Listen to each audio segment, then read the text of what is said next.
Hi, good afternoon, and welcome to another session of Paystub Direct.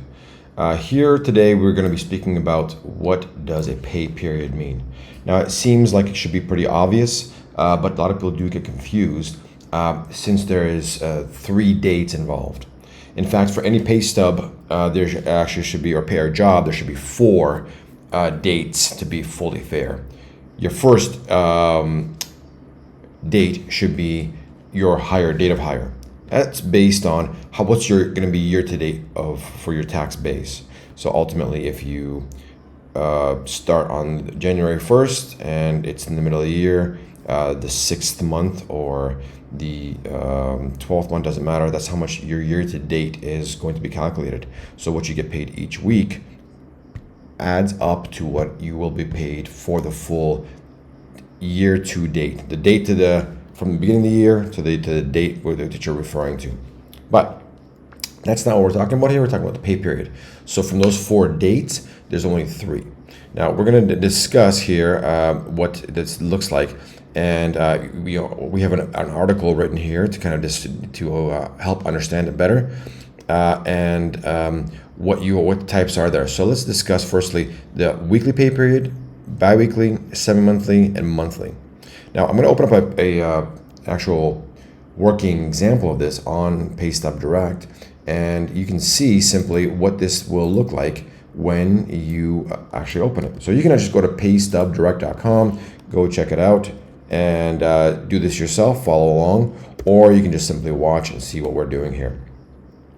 So if you want to create a pay stub, here you go, and simply what you really want to do is look at your pay start and your pay end.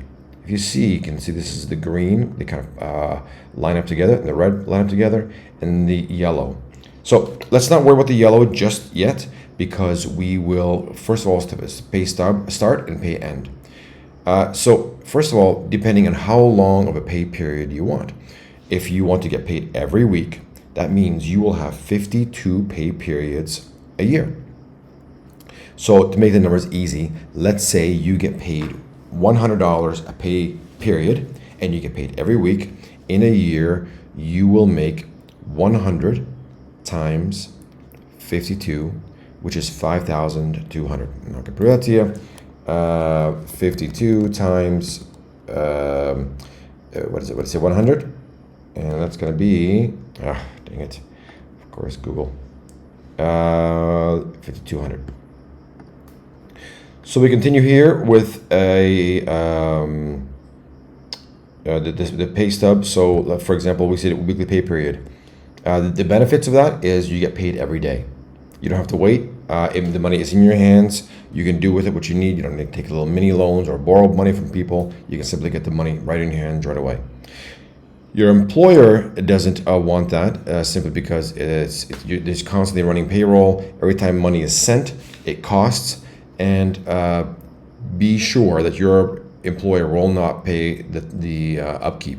He will somehow ultimately charge you that difference. So it is in your benefit in that respect to be able to be paid less frequent. It's a hassle also if you get a check. You constantly have to go to the bank to deposit it, because rarely do people get paid in cash. So that's your time as well. So it's best to budget. So that's the weekly pay period, and we're going to show you what that looks like here. Your pay frequency here is weekly. We've chosen that, and so this is the style of pay stub. You start 5/7, and your pay end is 5/13. We can look at it here again. Let's close this, and we choose. Let's just make it simple that we get started paying on this Monday. Sorry, I just adjust. So you click on Monday, and it goes to the Sunday. And then the next Monday to the next Sunday, then the next Monday to the next Sunday. So this is when your pay period start is, and this is when your pay period end is. It is a week long. So start date, end date. And that is how that works. Now, I will bring in now the yellow number, which is going to be your pay date. Your end date and your pay date do not necessarily have to be the same day. Usually, it is not the case, in fact. Mostly, that is never the case, and it would be ideal. Now, of course, let's say you work somewhere for a week, you do a 1 week contract with somebody, they the foreman or whomever you're working for, they give you some cash. It's a small job, that's fine. They usually pay you on the end of your last day. But if you have a job, normally it's the owner does not pay you. It's the HR that actually processes it, and they have to verify. So let's say, for example, you didn't have any days off. You worked from Monday morning till Sunday night.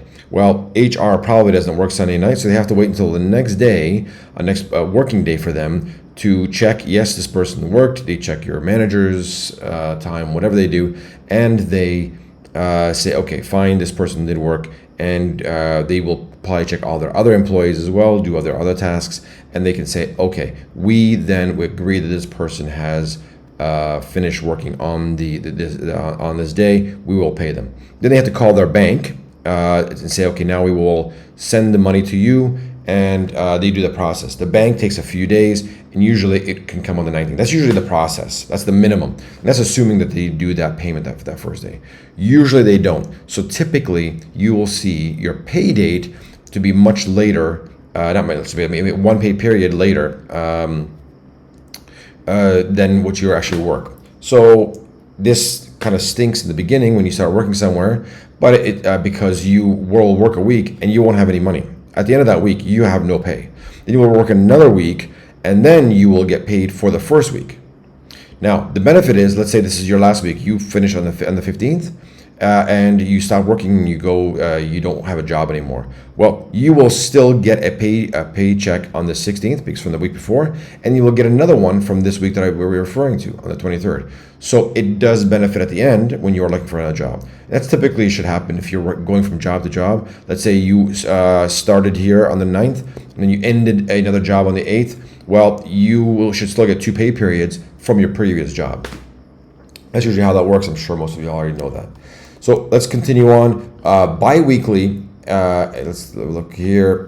Your biweekly and semi-monthly, that's where the most of the confusion is. And this is probably going to be the crux of this conversation. Biweekly is every 2 weeks. Semi-monthly is twice a month.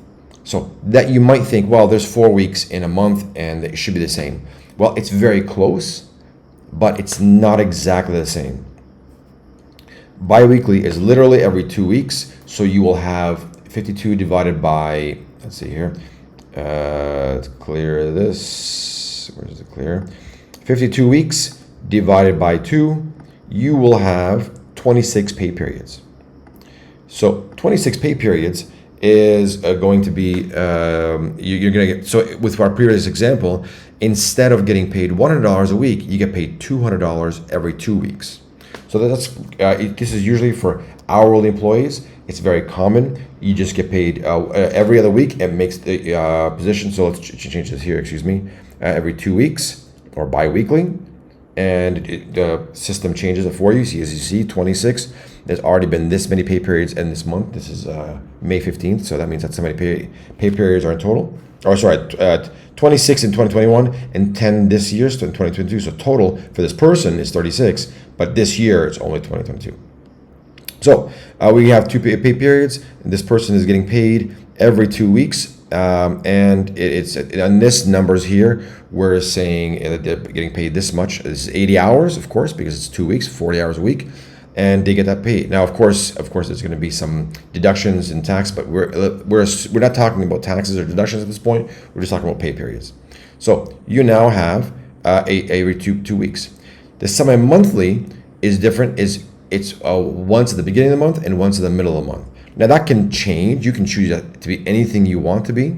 Let's say we go bi-monthly, and we have to choose now the date. So for example, I want this to be at the 1st to the 15th, and then it's going to be at the 31st. So it's going to be 2 weeks plus the remainder. It could be the 4th and then the 27th, whatever it is, but it is always the same.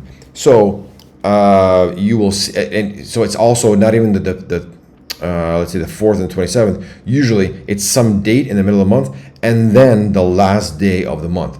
which will allow February and July, let's say, to also to work. So technically, you will get paid a little more for that time in February because there's less days, but you're still getting the same pay. And in July, you'll get paid a little less technically because there's more days. You'll get same pay, but there's more days of work.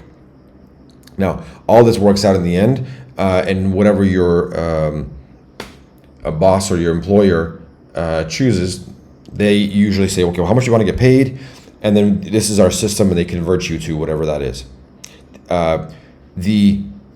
Let's go here. Sorry, the semi-monthly is usually used for salary employees. So those salary employees usually don't have hourly rate. You come in, you do your job, and you have a beginning and start time, and you finish at the end of the month. So you will get 2 paychecks.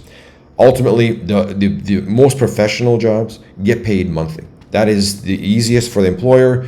They assume that you can handle your payments easier. You budget better. As opposed to the employer budgeting you, you budget yourself. You get a pay once it's deposited, and then you set up your budget for your month. So this is very convenient, as you can see, for the payroll and the owners. But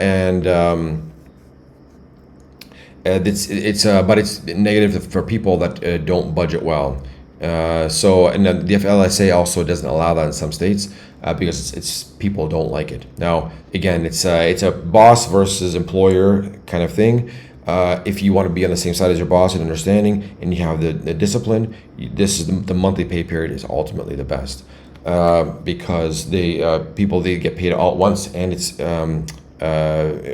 less hassle for everyone else. So you definitely want to stay with that. You can use Paystub Direct to do any of those by simply choosing. So this is your monthly pay. You can choose that. It covers it and does the calculations for you. This is in 2021, and this is in 2022. So therefore, this is our ability to make life easier for everyone, and it does the calculations for you. We want this to be easy for you. If you have any questions, feel free to watch the video, send us an email, check us out on Facebook or Twitter or Instagram, or read our article. We want you to understand what is happening with your pay stubs, and we are here to help make that clear, either via email or just by simply using our tool to make this work. Please feel free again, contact us, and we will be available anytime to answer your questions. You can also create your own pay stub for free on our site. If you like it, simply buy it. It's as cheap as $7 for one, or if you want to buy multiple pay stubs, you can get it as low as 30 cents per pay stub under the unlimited plan. So of course the unlimited is $30, but there is 200 stubs available per month, and you can download that. That turns into 30 cents. So we have the cheapest on the internet, and also the best, and also the oldest. We've been around the longest. You can check that out as well. Any other questions, please let us know. Thank you for your time.